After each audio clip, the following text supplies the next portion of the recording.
1988 সাল ছিল ভারতের রাজনীতিতে কংগ্রেসের একচ্ছত্র আধিপত্যের অবসান ঘটিয়ে জোট রাজনীতির দিকে এগিয়ে যাওয়ার একটি সন্ধিক্ষণ। বফর্স কেলেঙ্কারি এবং শাহবানু মামলার পর কংগ্রেসের ভাবমূর্তি সংকটের মুখে পড়ে। রাজীব গান্ধীর সরকারের আমলে বাবরি মসজিদের তালা খোলা এবং বিশ্ব হিন্দু পরিষদকে শিলান্যাস করার অনুমতি দেওয়া রাজনৈতিকভাবে বড় প্রভাব ফেলেছিল। আমি তখন ক্লাস 5-এ। হঠাৎ একদিন খবর এলো সফদার হাসমি আর নেই। এর আগে ওনার নাম সেভাবে শুনিনি।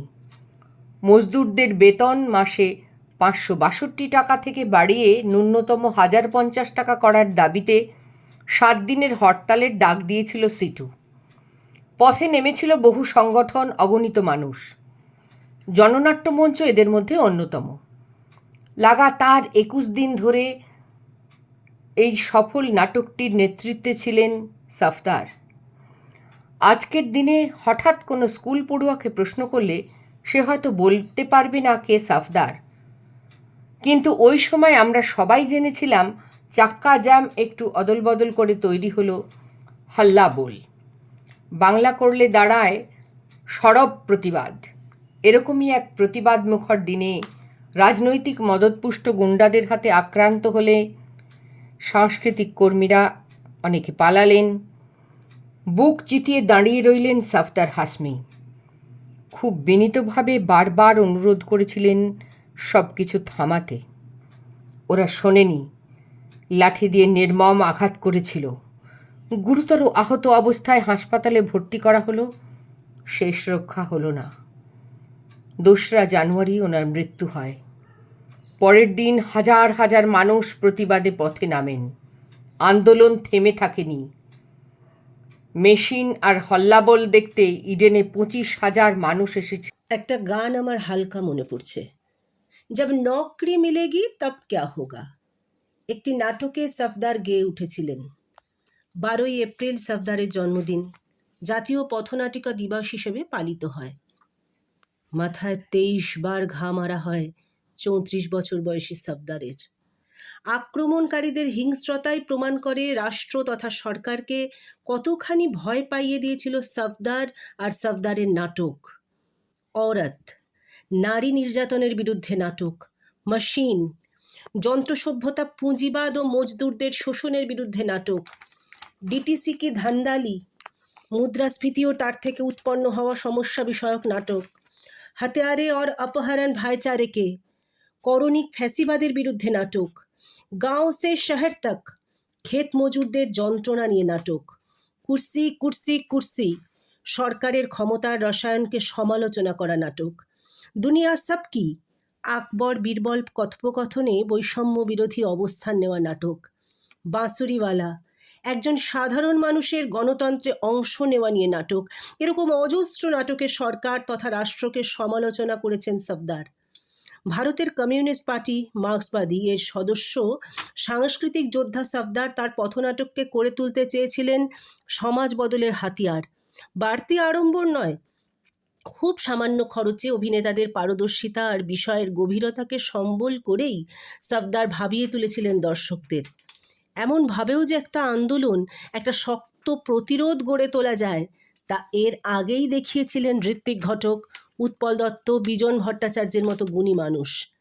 সেই একই রাস্তায় জীবনের শেষ দিন পর্যন্ত হেঁটেছেন Safdar Hashmi. Saint Stevenson College, Delhi বিশ্ববিদ্যালয়ের ইংরেজি সাহিত্যের কৃতি ছাত্র ছিলেন তিনি। সহজেই কোনো ভালো প্রতিষ্ঠানে চাকরি পেতে পারতেন, তাতে অর্থের অভাব হতো না। আর এই মানসিকতার বিরুদ্ধেই বারবার কথা বলেছেন তিনি। তাঁর শিক্ষা, তাঁর সমাজ চেতনা, রাজনীতি তাকে নিয়ে আসে মানুষের মাঝে। ভারতীয় গণনাট্য সংঘে জড়িয়ে পড়াও ছাত্র বয়স থেকেই। মঞ্চে নাটক দেখানোর সামর্থ্য ছিল না সফদারের। 4 দেওয়ালে ঘেরা হলে কতজন আসবেন, কতজন তাদের কথা শুনবেন, তা নিয়েও সন্দিহান ছিলেন তিনি। তাই বেরিয়ে এলেন পথে, কিন্তু ফেরা হলো না। দিল্লি বিশ্ববিদ্যালয়ের সেন্ট স্টিফেন কলেজ থেকে ইংরেজি MA পাশ করার পর তথ্য অফিসার হিসেবে চাকরি পান। খুবই ধনী পরিবারের ছেলে হাসমির মন চাকরিতে নয়, পড়েছিল শ্রমিক মহল্লায়। হাশমি থিয়েটারকে গণতান্ত্রিক করার জন্য কাজ করেছিলেন, এর সৃষ্টি ও উপস্থাপনা উভয় দিক থেকেই। জনসম্মিলিতভাবে নাটক তৈরি করত এবং সেই সব মানুষের মাঝে তা মঞ্চস্থ করত যাদের সমস্যা সেগুলিতে তুলে ধরা হতো। 68 সালের দাঙ্গা সময়েই অনেকে তাকে চিনতে পারেন এবং পছন্দ করতে শুরু করেন। এক বন্ধু বলেন, সেই সময়ে তিনি অক্লান্ত পরিশ্রম করতেন। তিনি শিশুদেরকেও খুব ভালোবাসতেন এবং তাদের জন্য মজার মজার কবিতা লিখতেন।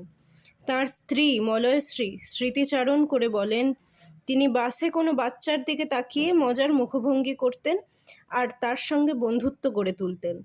তার প্রিয়জনেরা তাকে তার আন্তরিকতা ও দয়ার জন্য স্মরণ করেন। এমনকি যেদিন তিনি মারা যান সেদিনও তিনি নিজের অঙ্গদান করে 6টি জীবন বাঁচিয়েছিলেন। এর জন্য তিনি মৃত্যুর অনেক আগেই মলয়শ্রীকে রাজি করিয়েছিলেন। ব্রেখট বলেছেন, অনেক কিছু জয় করা যায় যখন একজন মানুষ উঠে দাঁড়িয়ে না বলে। ঠিক কোথাও গিয়ে সফদর ও লালা লাজপত রায় একাত্ম হয়ে যান, শাসকের বিরুদ্ধে প্রতিবাদ করতে গিয়ে আক্রান্ত। আজ এত বছর পরেও সফদার ভীষণভাবে প্রাসঙ্গিক। তিনি কোন রাজনৈতিক মতবাদে বিশ্বাস করতেন তার চেয়ে বড় কথা তিনি মানুষের মৌলিক অধিকার নিয়ে বলতেন। এই যে আমরা খবর পাই অমুক বহুজাতিক সংস্থা এত লোক ছাঁটাই করছে বিনা নোটিশে, কারোর জন্য কোনো আন্দোলন দেখেছেন? এই সবার জন্য আওয়াজ তুলেছেন সফদার। নরদেহ নশ্বর, কিন্তু কাজ অমর। সুচেতনা কালোজয়ী। আর ঠিক এইখানেই সফদার হাশমি আজও স্মৃতিতে ভাস্বর। আমাদের সবার ভেতরে একটি প্রতিবাদী ও নির্ভীক সত্তা আছে, যার নাম সফদার হাশমি। গর্জে উঠুক চেতনায় জাগরুক হাজার লক্ষ সফদার। দিনের শেষে আয়নায় নিজের মুখটা তাহলে মাথা তুলে দেখা যায়। সফদার শব্দের অর্থ শত্রুর ব্যূহভেদকারী সাহসী যোদ্ধা। আক্ষরিক অর্থে তাই ছিলেন তিনি।